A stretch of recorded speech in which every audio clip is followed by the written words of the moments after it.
Olá, graça e a paz. Em nosso curso básico de vida cristã, estamos no livro 4, Cosmovisão 1, a palavra revelada. Capítulo 10, o poder da visão e da unidade. Na aula passada, no capítulo 9, a suficiência da cruz, apresentamos os seguintes fatos. Qual é o contraste entre a queda do homem e a operação da cruz? De que depende a crucificação da carne? O que significa a determinação de Jesus sobre o crente tomar a sua cruz e segui-lo? E hoje, encerrando este livro, o poder da visão e da unidade. Amém? Amados, observe, existem dois princípios no reino de Deus que a igreja ainda não aprendeu muito bem: o poder da visão e da unidade. Qualquer organização, igreja, família e a nação só tem ou chega, ou chegará também ao sucesso por causa dessas duas coisas. Você veio à Terra porque Deus tem um propósito para você. Portanto, era necessário a sua existência. E nós precisamos entender um pouco disso, ok? Então, vejamos. Propósito é a razão pelo qual você foi criado e nasceu para realizar. Visão é quando você vê o seu desígnio ou o seu chamamento, ok? Entenda, o maior dom que Deus dá ao homem não é o dom da vista, mas é o dom da visão. Você pode perguntar, por quê? Porque a vista é uma função dos olhos, mas a visão é uma função do coração, né? Os olhos mostram o que é as circunstâncias. A visão é a fonte da esperança. Vamos entender um pouco disso aí e vamos comentar um pouco mais sobre visão e vista. Olha, o inimigo da tua visão é a sua vista. A vista é limitada pela capacidade dos olhos. A visão é limitada pela capacidade do poder da sua imaginação, ok? Então, a vista, ela se mantém no presente. A visão, ela revela o futuro, né? A vista dá com aquilo que é. A visão abraça aquilo que pode e poderia ser. A vista lida com o conhecimento, a visão com o desconhecido. Então, a visão é a semente da fé, o fundamento da coragem. Quando o homem tem uma visão, ninguém pode pará-lo, né? Bem, segundo Coríntios, no capítulo 5, versículo 7, o apóstolo Paulo diz que visto que andamos por fé e não pelo que vemos. Então, repetindo aqui, amados, para nós entendermos isso. Nós vivemos por fé e não pelo que vemos, não dando valor às circunstâncias. Amém? Verdade que tem que ser vivida, cristãos. Esse é o ponto. Em Hebreus, no capítulo 11, versículo 1, diz, ora, a fé é a certeza de coisas que se esperam, e a convicção de fatos que não se veem. Novamente, fortalecendo isso. Você nasceu com um chamado, mas os teus olhos estão impedindo de caminhar para a sua visão. Entenda, não confie nos teus olhos. Em Provérbios, no capítulo 29, versículo 18, uma das mais profundas declarações sobre visão. Diz, não havendo revelação, o povo se corrompe, mas o que guarda a lei, esse é feliz. Ok? Então, observe, amados, quem foi que escreveu o Provérbios? Foi escrito por Salomão, rei, político, o homem mais rico que já viveu. Era filho de Davi, né? E ele ressalta, onde não há visão, o povo é destruído, em algumas traduções. Tá? Então, Salomão queria ensinar 4 princípios. Primeiro, a visão é mais importante que o profeta. Note, amados, que Salomão não disse que sem um líder o povo perece. A visão é mais importante do que o líder. Você pode perguntar, por quê? Porque os líderes são dispensáveis, eles são temporários, mas a visão é para sempre. Segundo, a visão dá ao povo um propósito um propósito e um sentido. Entenda, sem visão as pessoas se espalham. Observe a reunião da igreja. Eu vou dar um exemplo da reunião da igreja. Por que as pessoas vêm à igreja? Por causa da visão do pastor. Por isso elas vêm. Não por causa do homem, mas por causa da visão. O homem é dispensável, a visão é eterna. Sem visão, o povo não tem propósito. Ok? Terceiro, sem visão, o povo não tem disciplina. Ok? O que a palavra perecer significa? Bom, no hebraico, traz o sentido de sem disciplina própria. Tá? Onde não há visão, o povo se afasta da disciplina.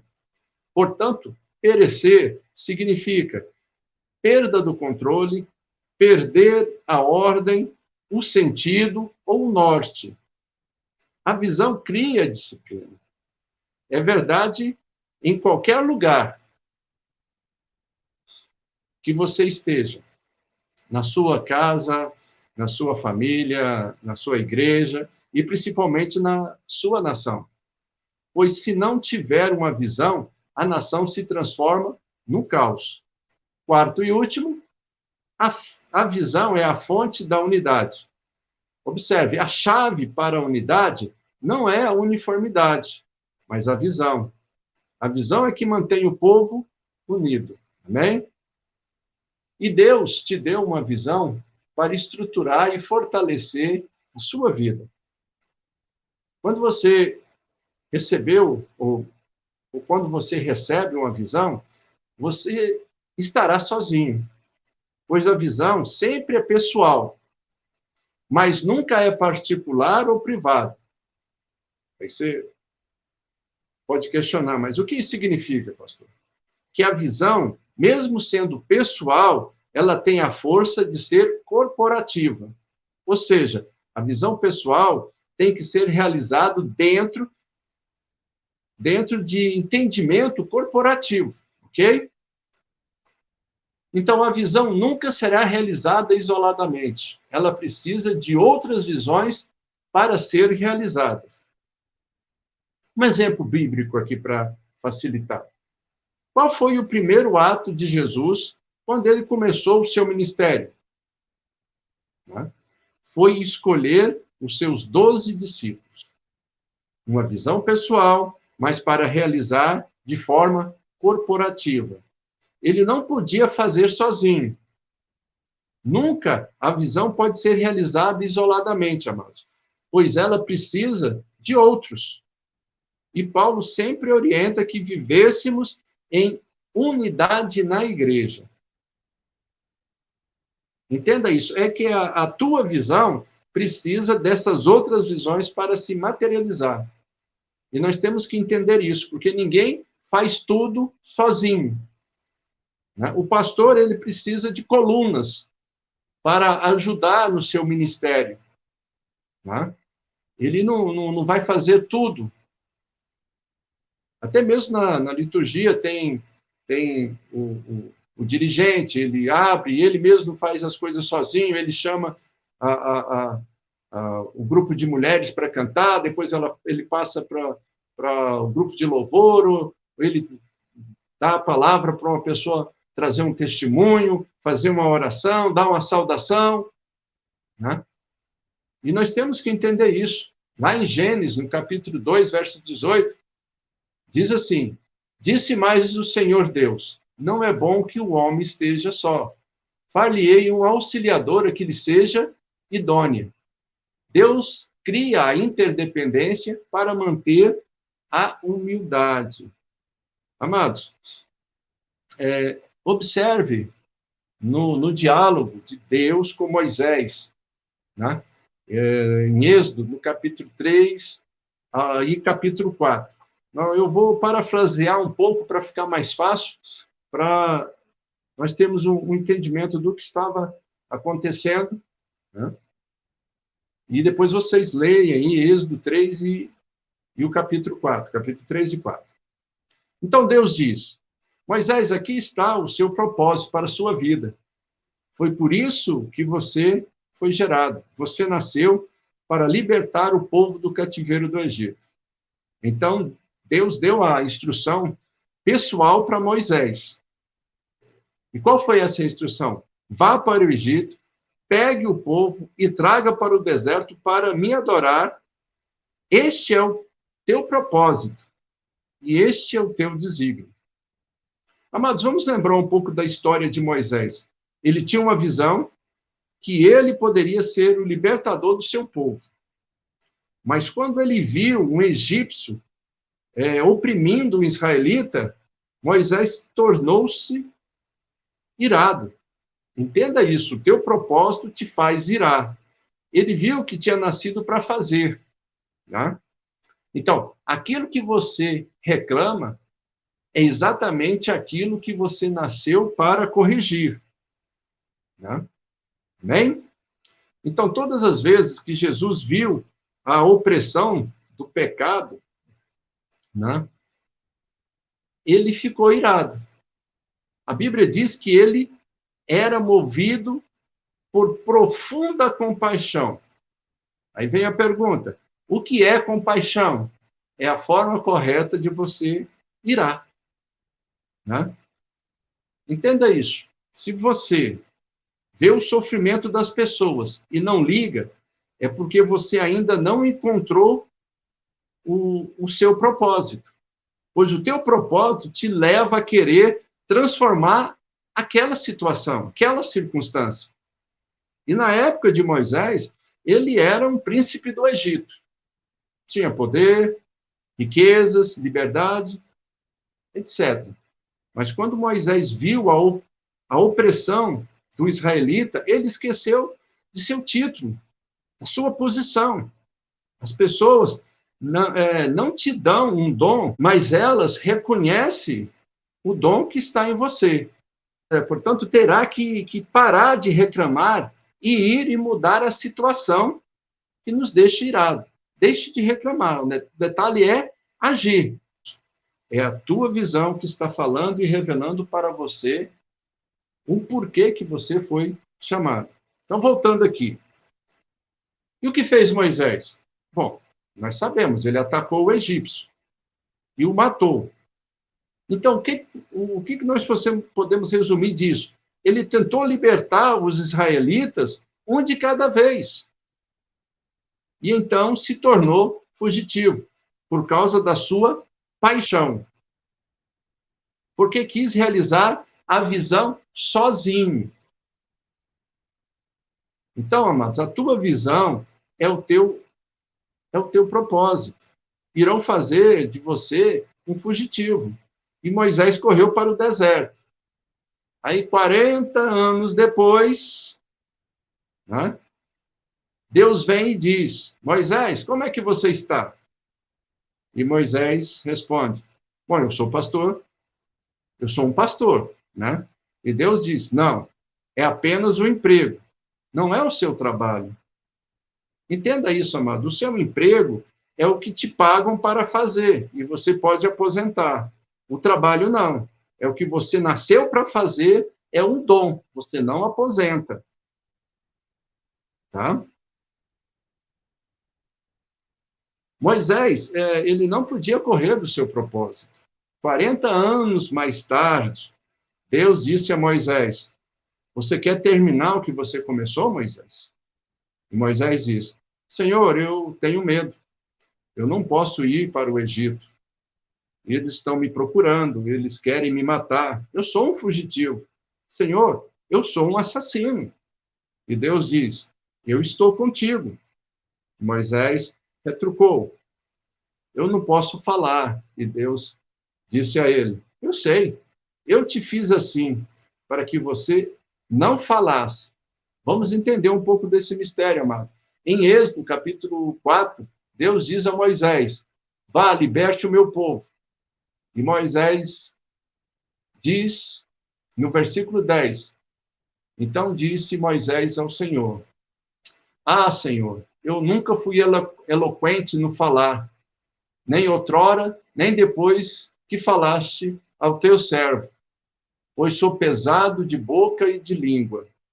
Ah, mas observe, um erro que muitos de nós cometemos. Moisés aqui inicia dizendo Senhor. Tá? O que significa a palavra Senhor? Significa dono.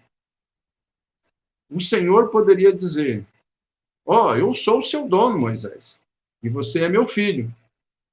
Você sabe que é minha propriedade.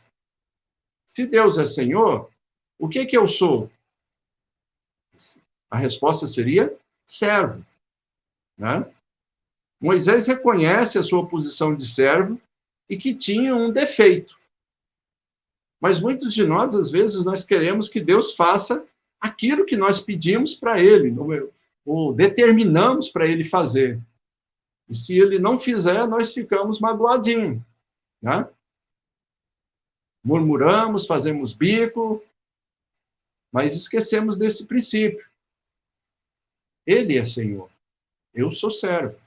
No versículo 11, respondeu-lhe o Senhor, quem fez a boca do homem? Ou quem fez o mudo? Ou o surdo? Ou o que vê? Ou o cego? Não sou eu, o Senhor? Irmãos, ouça o que Deus está dizendo. Moisés, eu sei que você não fala.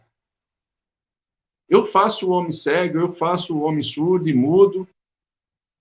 Deus diz, aliás, Moisés, eu me certifiquei que você não pudesse falar. Versículo 13. Moisés diz, ele, porém, respondeu, Senhor, envia aquele que há de enviar, menos a mim. Mas observe, às vezes nós não prestamos muita atenção naquilo que nós falamos ao Senhor. Envia outra pessoa significa que Deus cometeu um erro em sua obra, que Deus é incompetente. Né?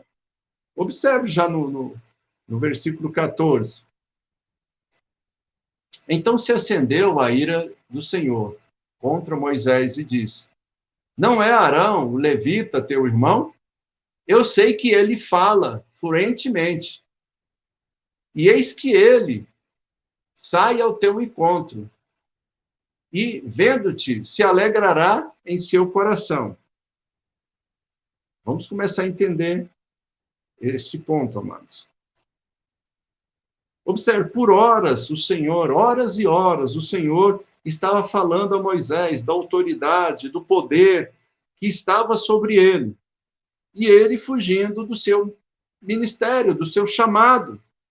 Observe que o milagre, né, e o mistério de Deus a respeito da unidade. Deus pergunta ainda no versículo 14, a parte B. É o teu irmão Arão, o levita? Eu sei que ele fala bem. Ele é fluente. E Deus fez com que ele pudesse falar bem. Por quê? No finalzinho do versículo 14, a parte C, eis que ele já está a caminho para te encontrar e o teu coração vai ficar alegre quando te ver. E aqui é o ponto principal, amados. Entenda. Moisés tem um desígnio, tem um chamado. E o desígnio dele precisa do chamado, né, do desígnio de Arão. Se Deus curasse Moisés, ele estaria matando o desígnio de Arão.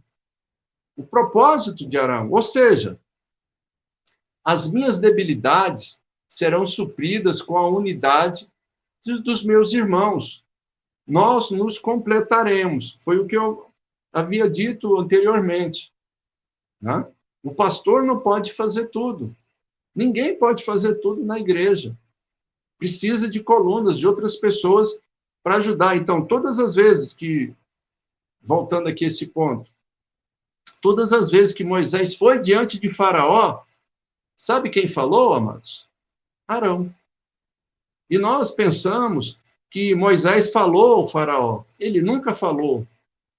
Faraó falou com Arão e Arão com o Faraó. O chamado de Arão era para falar por Moisés. Completar aquela debilidade que Moisés Mesmo falou que tinha, que era boca e línguas duras. E nós temos que tomar cuidado, porque nós não podemos tirar o ministério dos nossos irmãos, porque às vezes nós queremos fazer tudo na igreja ou na obra. Não, a coisa não é assim. E, novamente, o que falta em você é o desígnio e a tarefa de outra pessoa realizar. Entenda isso. Né? O ministério de louvor mesmo. Nós temos o tecladista, baterista, guitarrista, né? Às vezes mais instrumentistas. Nós temos o back vocal, nós temos lá os cantores. Né? Cada um tem o seu ministério, o seu chamado.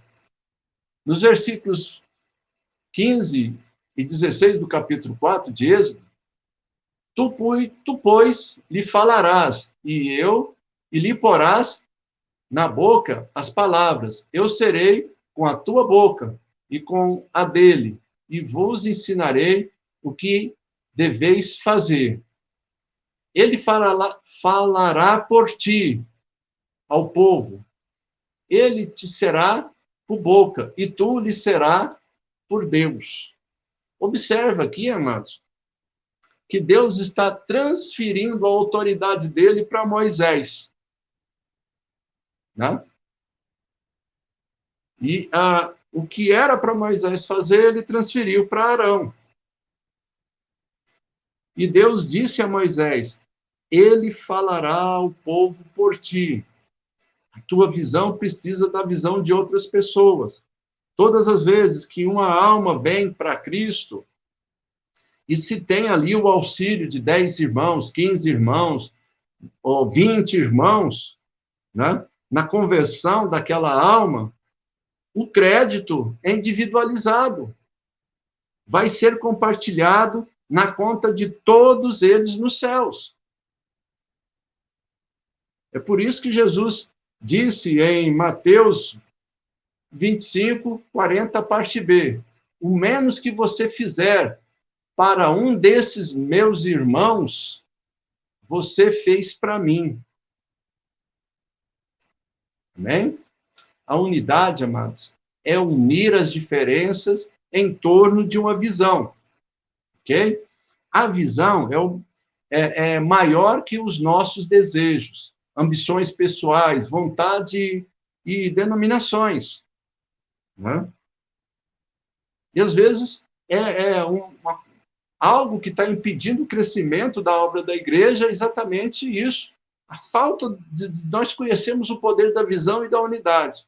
A unidade é um produto da visão. Se você quer um casamento forte, não peça a Deus paciência e amor, peça a Deus visão, revelação. Se você quer um ministério ou uma igreja que cresce, não peça a Deus amor às pessoas, mas peça a Deus visão e revelação. A visão é a chave da unidade. A unidade é a chave do sucesso. O sucesso é o caminho que leva aos céus. Amém? Então, quando as pessoas se ajuntam e elas concordam, nada é impossível de se realizar. Mas tem que haver concordância, unidade.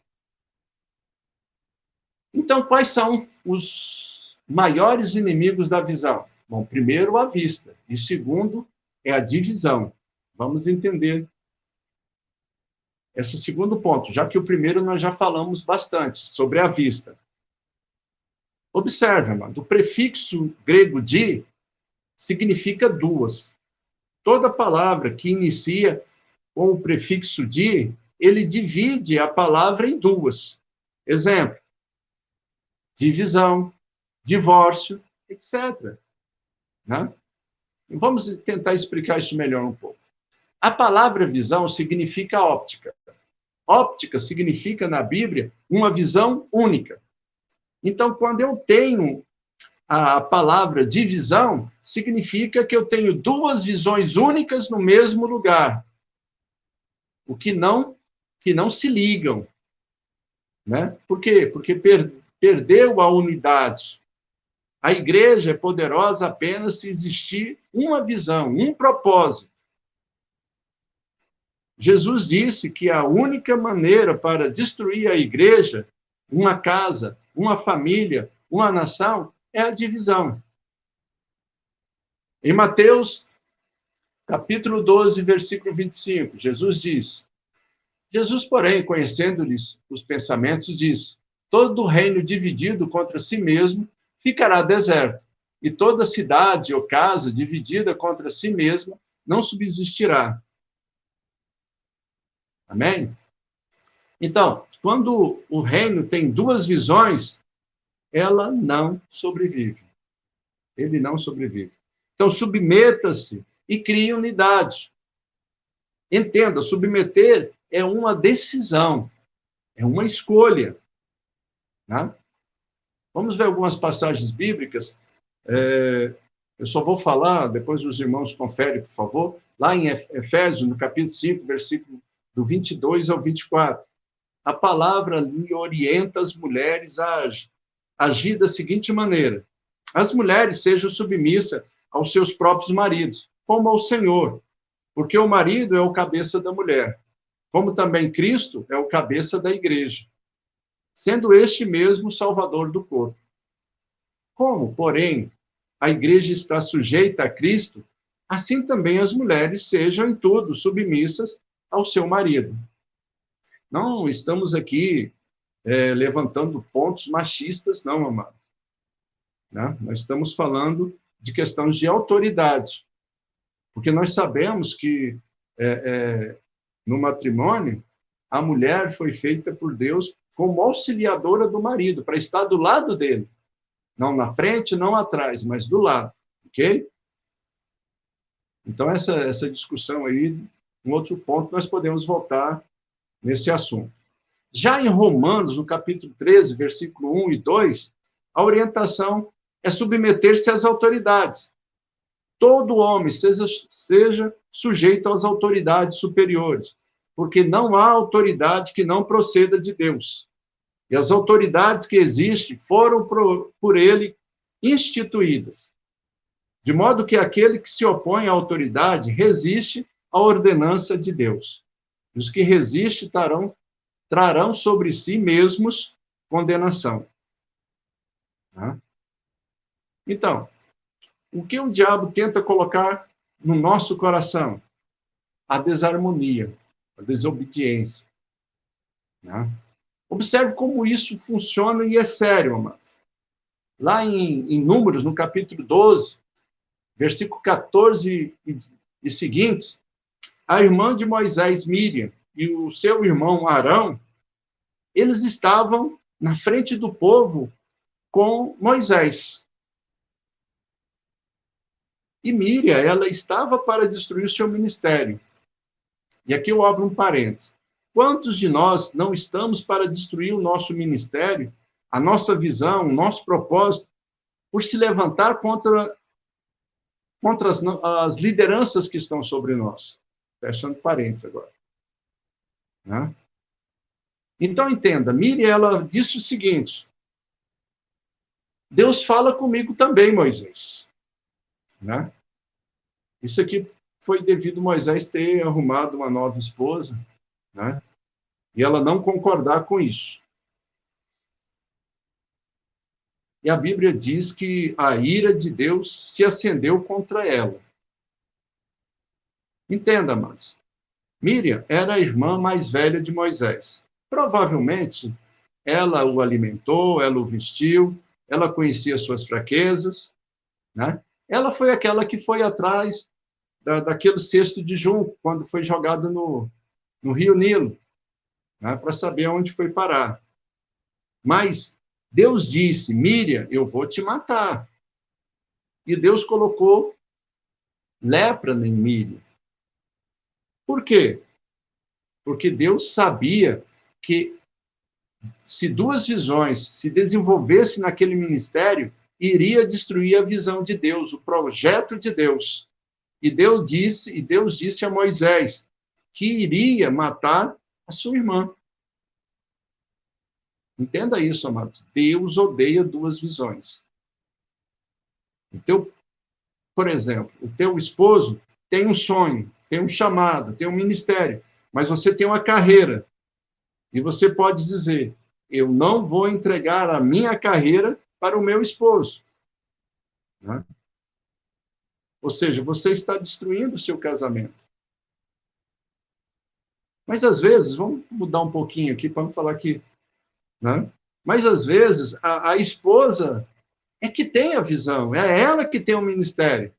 Lembre-se ali do anjo que não veio para José, mas veio para Maria. E o anjo diz: Maria, é o seu propósito. Você nasceu para ter um filho de Deus. E Maria responde para ele: mas e o meu esposo? E Deus fala para ela: deixa ele comigo, eu vou lidar com ele. Eu sei que ele tem a cabeça dura. E Deus veio a José à noite e disse: José, Maria, ela é escolhida. A visão dela é para mim. Então, se submeta a ela. Amém? Amados, o maior perigo para a visão é a divisão. O maior poder da visão é a unidade. E a palavra de Deus, ela traz outros exemplos, e nós vamos estar falando um pouco delas aqui, mais um pouco, né? Por exemplo, lá em Gênesis, no capítulo 11, do versículo 1 ao 3, que fala a respeito da Torre de Babel. Lá diz assim: ora, em toda a terra havia apenas uma linguagem, uma só maneira de falar. Sucedeu que, partindo eles do Oriente, deram com uma planície na terra de Siná, e habitaram ali. E disseram uns aos outros: vinde, façamos tijolos e queimamo-los bem, e os tijolos sirvam de pedra, e o betume de argamassa. A única coisa que deixou Deus preocupado e com receio foi que o povo tinha um modo de falar, um só sonho, um só projeto, um só objetivo. Entenda, amados, Deus não é contra grandes sonhos. O problema deles era o seguinte: depois você pode dar e verificar. Vamos fazer para sermos famosos. Este foi o problema. O que você faz para si próprio, Deus vai destruir. Entenda isso. Né? Quando sabemos se a visão é de Deus. É simples. Se a sua visão apenas beneficiar você, ela não vem de Deus. Né?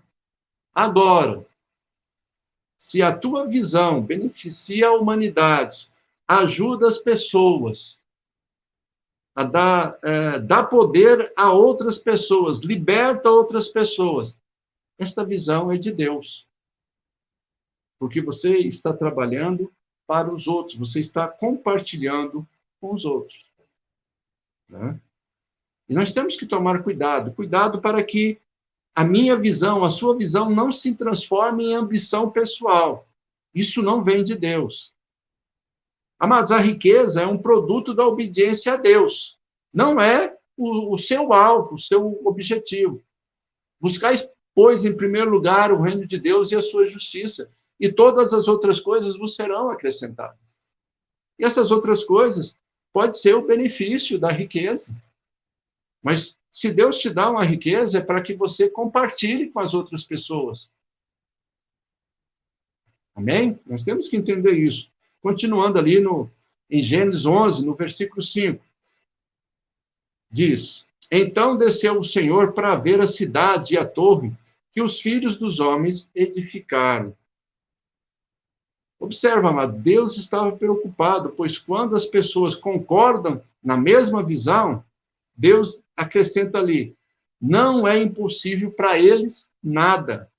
Nada é impossível para eles. No versículo 7, a palavra diz: vinde, desçamos e confundamos ali a sua linguagem, para que não entendam a linguagem de outro. Tá? Entenda aqui, amados. Jesus está no céu, com Deus Pai. E você pode questionar, e quem está na terra? É o Espírito Santo. Todos são um. Pai, Filho e Espírito Santo. Todos são um. Mas como o homem tinha uma visão, uma concordância, uma linguagem, Deus ficou preocupado. E aqui tem um registro, foi a primeira vez que Deus Pai, né? Que Deus Pai, em sua plenitude, ele veio na terra. Por quê? A visão estava errada. O propósito estava errado. Então, o que Deus fez? Como ele destruiu o projeto dos homens?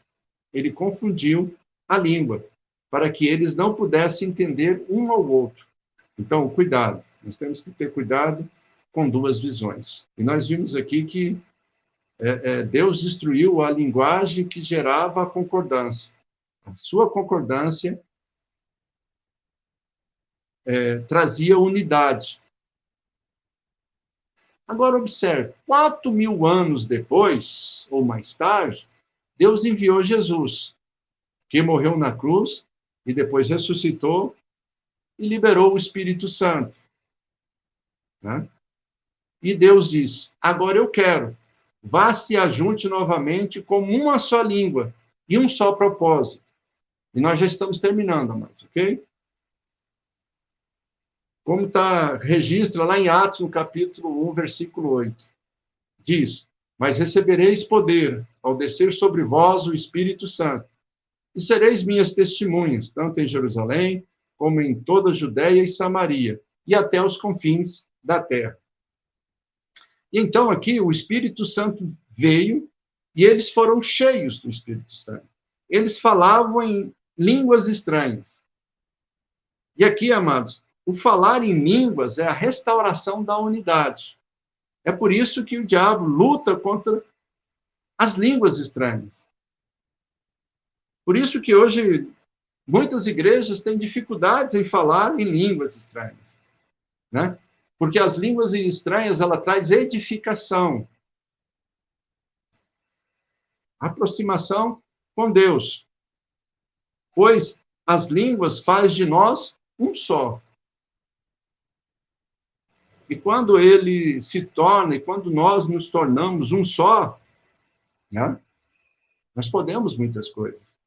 Observe, e quando eles, lá no cenáculo, tornaram um só, Deus concordou e derramou sobre eles o poder. Atos, capítulo 2, verso 4. Todos ficaram cheios do Espírito Santo e passaram a falar outras línguas, segundo o Espírito lhe concedia que falasse. Deus não confundiu a língua deles, mas ele fez o inverso do que ele havia feito lá em Gênesis, no capítulo 11. Deus te dá as línguas celestes para edificar e para fortalecimento do reino de Deus. Nada é liberado no céu sem primeiro não for concordado e liberado na terra. Entenda isso. E nós temos que entender o poder da visão e da unidade. Porque nós somos filhos de Deus. Nós somos representantes dele aqui na terra. E nós viemos para cá com um propósito. Vamos despertar para esse propósito. Né? Nós temos que ganhar. Nós temos que arrebanhar. Ide por todo mundo e pregar o evangelho a toda criatura. Propósito. E chamado de todos nós. É uma missão. Amém? Que Deus possa estar te fortalecendo. Então, aqui, amados, nós terminamos o livro 4. Na próxima aula, nós estaremos iniciando o livro 5, Atos dos Apóstolos. Capítulo 1, Introdução ao livro de Atos. Tópico 1, autor e tema do livro de Atos. Estaremos respondendo algumas questões.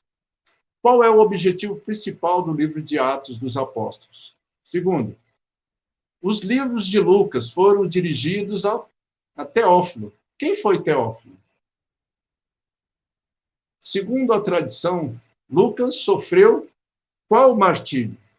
Então, nós começamos a estudar novo livro a partir da próxima aula. Amados, se você tem alguma dúvida, volte, assista as aulas para trás. Não esquece de deixar ali o seu comentário.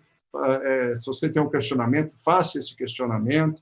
Deixe o seu like ou seu dislike, né? Como muita gente está falando agora, diz lá se você gostou ou não gostou, tá? O objetivo aqui, nós já falamos e não custa nada relembrar. É juntos nós levarmos a palavra de Deus a todas as pessoas, né? E nós temos capacidade de responder a respeito da nossa fé. Então, convide um amigo, estude com ele, esteja abrindo o conhecimento para ele também, para que a palavra de Deus possa penetrar nesse coração. Amém? Que Deus abençoe a todos e até a próxima aula.